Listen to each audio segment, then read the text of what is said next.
Hey guys, this is SunsFan and this is the official Dota Cinema Guide to Basic Warding. Our goal here is to give you a decent idea of where to put your wards on a consistent basis. Keep in mind that this is not meant to be an inclusive list. In fact, we plan to do a more advanced version in the future. We also will not talk about counter warding here, which will also be in a future guide. And lastly, please keep this at the forefront of your mind. Although certain ward spots may seem more beneficial to a specific side at first glance, they can also be very helpful for the opposing team depending on how offensive or defensive the teams are. Observer wards are a beautiful thing. A pack of 2 costs 200 gold and will give a huge 1600 AoE in vision depending on the spot. Wards are crucial for map control and will last a total of 6 minutes. Because of their usefulness, there is a limited stock of 2 packs in the shop, with a 6-minute replenish time. Rune control. At the top rune there are several wards to choose from depending on which side you're on.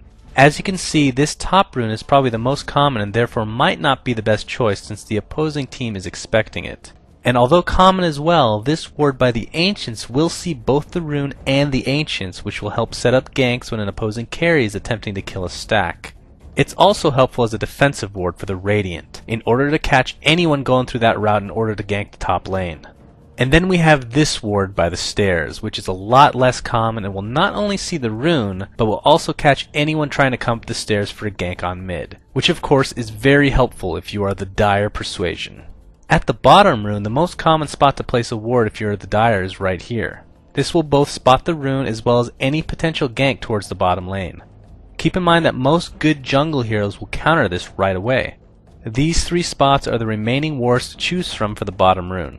They all give similar vision for the entrance to the Radiant jungle as well as the main avenue for Roshan's pit, which we will discuss further now. Roshan. A lot of the previously mentioned rune wards can suffice for a successful bout with Roshan, but if counter warding comes into play, you may be looking for some less common spots to use. First, let's look at this as if we were on the Dire, where we have 2 potential choices that are very close to each other. The first spot will show most of the entrance to the Radiant jungle, as well as additional vision towards the west, therefore giving you ample time to prepare for an oncoming clash. The second ward is similar in nature, although it won't give you ample time to react. It will, however, give you vision on your own ramp next to Roshan, which can be helpful if you feel the Radiant will use that to initiate.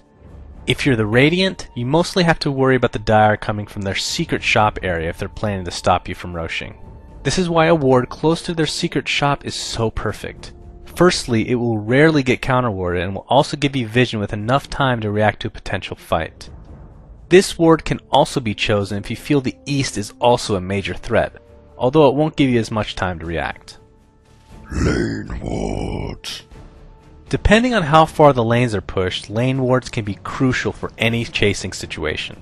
From the Radiant perspective, these 2 wards can be very helpful if you're worried about reinforcements coming from the opposing side. If the Dire are expecting the runes to be warded and thus must rely on teleports for their ganking purposes, then these wards will show all. And as you can see, the same can be said for the Dire's perspective. Having vision like this is so helpful. It gives you the confidence in knowing if and when any potential enemy chooses to gank through the lane. Jungle. There are many jungle wards to choose from, but we'll go over the most common. Here in the Dire Forest, close to the top lane, you will see an elevated plain in which wards are extremely common. And as you can see here, the Radiant have a very similar ward spot in their forest. Although common, these 2 ward spots give unimpeded vision around very crucial points, allowing easy initiating past the respective tier 2 towers. Another good ward in the Dire jungle is a very well-traveled point, in which you can catch the enemy team getting into position for a gank. And of similar nature, the Radiant ward is actually more flexible because it will show a very common creep camp, as well as be able to potentially block a spawn. We will talk about blocking next. Pull blocking. If you're not sure what pull blocking is, then I'll give a brief description. Both teams have neutral camps they can use to pull their waves onto. If you stack a camp before doing this, you could potentially kill off multiple waves, leaving the opponent starved for experience. A way to stop this is to put a ward in or around that neutral camp, therefore blocking anything from spawning for up to 6 minutes. Here in the Radiant's neutral camp there are 3 common spots to block. Spot number 1 is inside the actual camp itself, which is easily counterable. If you're placing this ward after a camp is already spawned, this could be helpful in order to gain vision onto when they're pulling the single camp. This spot is less likely to be countered as the enemy may need to use a flying courier to help locate it. The third spot is also similar to the last, but will give vision to an important part of the jungle as well. In the Dire's jungle, you can actually pull from 2 camps. The main camp, much like the Radiant, has 3 potential spots to choose from. Spot number 1 is directly in the camp and will give more vision for any single pulls. Spot number 2 will be harder to locate and will give vision on an entirely different angle, the entrance from the river. And spot number 3 is the least likely to be countered and will also give vision to the river, just not as much. And as I said previously, there is a second camp the Dire can pull from, which can be warded if deemed necessary. A ward either inside the camp or on the outer edges is sufficient, with the vision being helpful for potential ganks. Base wards. If your team is trying to push in a base tower but you're having a tough time initiating since the enemy team is playing so passive, a base ward may be needed. As you can see from the Radiant base, there are 2 common spots you have to choose from, while the Dire have the same in their base. Just make sure when you're placing these wards that they're not too close to the tower, or else you'll just be wasting a good opportunity to catch the enemy off guard. Having this vision can be crucial towards the later stage of the game, when you're having real issues trying to breach the enemy's base. Thanks for watching, guys, and please remember to subscribe to our YouTube. Also, a special shout out goes to Flawless for his help in writing this guide. You can check him out at his YouTube, which is linked in the following annotation.